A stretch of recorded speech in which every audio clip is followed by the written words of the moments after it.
Hello yours, first என்ன செய்யணும்னா நீங்கள் கூகுள் சர்ச்சில் போயிட்டு ஆதார் லாகின்ங்கிறத டைப் பண்ணணும். அதில் ஃபர்ஸ்ட் ஒரு லிங்க் மை ஆதாருங்கிறத கிளிக் பண்ணணும். அதுக்கப்புறம் போயிட்டீங்கன்னா கொஞ்சம் வெயிட் பண்ணுங்கள், என்னோட நெட்டு கொஞ்சம் ஸ்லோவாக இருக்குது, கொஞ்சம் வெயிட் பண்ணுங்கள். ஃபஸ்ட்டு கூகுள் சர்ச்சில் போயிட்டு நீங்கள் ஆதார் லாகின் சொல்லிட்டு டைப் பண்ணிவிட்டு அதில் ஃபஸ்ட்டு வர லிங்க்கு மை ஆதார் அப்படிங்கிற லிங்க்கு நீங்கள் கிளிக் பண்ணிவிட்டு உள்ளே போனீங்கன்னா அந்த லிங்க் கரெக்டான லிங்கான்னு செக் பண்ணிக்கோங்க. சரியா உள்ளே போனீங்கன்னா பார்த்தீங்கன்னா கெட் ஆதார்னு ஒன்று இருக்கும். கெட் ஆதாருங்கிற லிங்க் அதை நீங்கள் கிளிக் பண்ணணும். அதை கிளிக் பண்ண பிறகு கொஞ்சம் வெயிட் பண்ணுங்கள், கொஞ்சம் ஸ்லோவாக இருக்குது, கொஞ்சம் பொறுமையாக இருங்க. இந்த வீடியோ ஃபுல்லாக பாருங்கள், அப்போ தான் உங்களால் கரெக்டாக தெரிஞ்சிக்க முடியும். நான் கரெக்டாக கைட் பண்ணுறேன். கெட் ஆதாருங்கிறத அப்படியே நீங்கள் கிளிக் பண்ணிட்டீங்கன்னா கிளிக் பண்ண பிறகு உங்களுக்கு அடுத்த ஃபேஸ் வந்துடும்.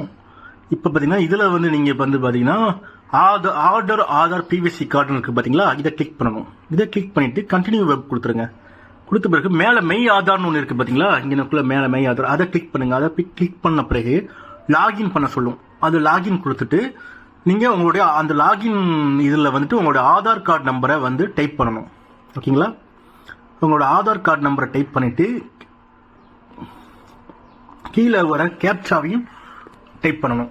ஃபர்ஸ்ட் மேலே உங்களோட ஆதார் கார்டு நம்பர் ஃபுல் நம்பரையும் டைப் பண்ணிட்டு கீழே அந்த கேப்சா ஒன்று கொடுத்துருப்பாங்க. அந்த கேப்சாவையும் நீங்கள் கரெக்டாக பார்த்து எந்த ஒரு மிஸ்டேக்கும் இல்லாமல் அந்த கேப்சாவை நீங்கள் டைப் பண்ணணும். அப்படி நீங்கள் டைப் பண்ண பிறகு ஓடிபி சென்ட் பண்ணும். ஓகேவா, உங்கள் எஸ்எம்எஸ்க்கு ஒரு ஓடிபி வரும். உங்கள் ஃபோனில் ஆதார் கார்டோட லிங்க் பண்ண மொபைல் நம்பருக்கு ஒரு ஓடிபி வரும். அந்த ஓடிபியை நீங்கள் டைப் பண்ண வேண்டியது இருக்கும். அதன் பிறகு பார்த்தீங்கன்னா அந்த ஓடிபியை டைப் பண்ணிட்டு கிளிக் பண்ணிட்டீங்கன்னு சொன்னால், டைப் பண்ண பிறகு கீழே உள்ள பட்டனை கிளிக் பண்ணணும். அப்படி நீங்கள் கிளிக் பண்ண பிறகு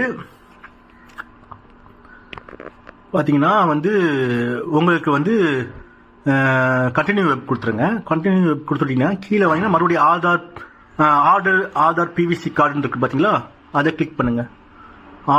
ஆதார் பிவிசி கார்டு அதை கிளிக் பண்ணோடனே உங்களுடைய டீட்டெயில்ஸ்லாம் ஒரு பக்கம் ஒரு தடவை நீங்கள் வெரிஃபை பண்ணிக்கிறீங்க. எல்லாமே கரெக்டாக இருக்கான்னு சொல்லிட்டு வெரிஃபை பண்ணிக்கிறீங்க. எல்லாமே உங்களுடைய பேர், உங்களோட ஃபோட்டோலேருந்து உங்களோட டேட் ஆஃப் பர்த்லேருந்து அட்ரஸ் வரைக்கும் எல்லாமே கரெக்டாக இருக்கான்னு செக் பண்ணிட்ட பிறகு போயிங்கன்னா பேமெண்ட் ஆப்ஷன் வந்துடும். இப்போ உங்களுக்கு அதில் அந்த பட்டனை கன்ஃபார்ம் பட்டனை கிளிக் பண்ணிவிட்டு நீங்கள் பேமெண்ட் ஆப்ஷனுக்குள்ளே போயிடணும். பேமெண்ட் ஆப்ஷனுக்குள்ளே போனால் பேமெண்ட் இனிமேல் நீங்கள் எதில் பேமெண்ட் பண்ணுறதுன்னு கேட்கும். நான் யூபிஐயில் பேமெண்ட் பண்ணேன், கூகுள் பே மூலியமாக. நீங்கள் கார்டு மூலியமாகவும் நெட் பேங்கிங் மூலியமாக பேமெண்ட் பண்ணிக்கலாம். நான் கூகுள் பே மூலியமாக இப்போ பே பண்ணுறேன். ஓகேங்களா, இப்போ கூகுள் பே ஓப்பன் ஆயிடுச்சு.